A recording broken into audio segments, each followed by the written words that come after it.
എന്താടാ ഈ കാണിക്കുന്നത്? ഞാൻ നീയല്ലേ പറഞ്ഞപ്പോ അവളെ മുന്നിൽ അഭിനയിക്കാൻ. ഇതാണോ അഭിനയം? ഇതിനാണെങ്കിൽ കേരളോത്സവത്തിന് കേരളോത്സവം അടുത്ത മാസം നടക്കാൻ പോണ കേരളോത്സവത്തിന് ഇപ്പൊ തന്നെ റിഹേഴ്സൽ തുടങ്ങേണ്ട വല്ല കാര്യമുണ്ടോ? ഡാഡി, ഇതാണ് ഞാൻ പറഞ്ഞ ആള്. ഹായ് ഷീലാഗിരി. അതിന് അപ്പൊ തന്നെ ജയിപ്പിച്ചൂടായിരുന്നോ? എന്ത് ശീലഗിരി അറിഞ്ഞ് ഞാൻ പേരാ പറഞ്ഞ ഷീലാഗിരിന്ന്. ആട്ടെ, പപ്പ എന്ത് ചെയ്യുന്നു? അങ്ങനെ ചോദിച്ചാ പുഴുങ്ങി തിന്നാം, മാട്ടി കഴിക്കാം. എന്ത് കപ്പ എന്താ ചെയ്യാന്ന് ചോദിച്ചു. കപ്പെന്നല്ല, അപ്പൊ ശീല പപ്പാന്ന് വിളിച്ചതാ. ഞാൻ ഡാഡി എന്നാണ് വിളിക്കാറ്, അപ്പൊ അതിന്റെ ഒരു കൺഫ്യൂഷൻ. എന്നാ ഡാഡി എന്ത് ചെയ്യുന്നു? ഞാൻ ഇവിടുത്തെ വേലക്കാരൻ. ശീല, സത്യത്തിൽ നമ്മളൊക്കെ ഈ ഭൂമിയിൽ വേലക്കാരല്ലേ? ദൈവം ചെയ്യാൻ ഏൽപ്പിച്ച ആ ജോലികൾ ചെയ്യാൻ വിധിക്കപ്പെട്ട വെറും വേലക്കാർ. ഡാഡിക്ക് ഈ ഫിലോസഫിയുടെ ചെറിയൊരു അസുഖമുണ്ട്. അതെ അതെ, ഇപ്പൊ ഗുളികയൊക്കെ കുടിച്ച് കൊറേ ഭേദം. എന്ത് നീ പറഞ്ഞ അസുഖം?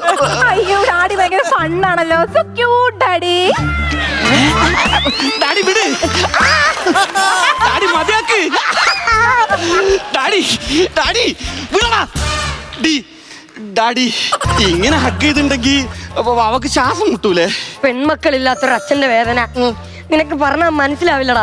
ഇതെന്റെ മരുമോളല്ല, എന്റെ സ്വന്തം മോളാണ്. സ്മോളെ ഈടെ കൊളസ്ട്രോളും ഷുഗറും മാത്രല്ല, ഡാഡിക്ക് പഞ്ചസാരയുടെ അളവ് കുറച്ച് കൂടുതലാണ്. വീടൊക്കെ നല്ല അടിപൊളിയാണല്ലോ. ഡാഡി ഒരു ആർക്കിടെക്ട് ആയിരുന്നല്ലേ? ഞാൻ ആക്രി വെറുക്കാൻ പോയ കാര്യം. ആർക്കിടെക്ട്, വാസ്തുശില്പി.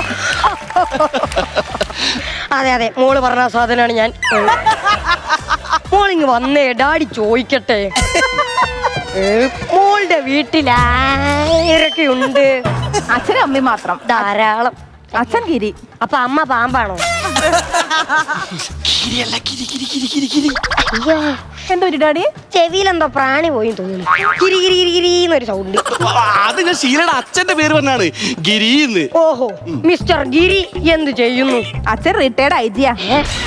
എന്നാ പിന്നെ നിങ്ങൾ രണ്ടാളും കൂടി സംസാരിക്കും. എനിക്ക് പോയിട്ട് എന്താ അത്യാവശ്യം? എന്തത്യാവശ്യം? ഞാൻ ഇന്നലത്തെ പേപ്പർ വായിച്ചിട്ടില്ല. ഡാഡി എവിടെ പോണ്? ഞാൻ നീ പറഞ്ഞ കേട്ടില്ല, അവളെ തന്ത പോലീസാണ്. പേടിക്കണ്ട. ഡാഡി ഇത്രയും വലിയ വീട്ടിൽ ഡാഡി ഒറ്റയ്ക്കാണോ താമസം? അല്ല, ഈ ഇടയ്ക്ക് മുതലാളി വരുന്നുണ്ടല്ലോ. മുതലാളിയാ? ഒന്ന് പറഞ്ഞു കൊടുക്കടാ, ഞാൻ ചുമച്ച് തീർക്കട്ടെ.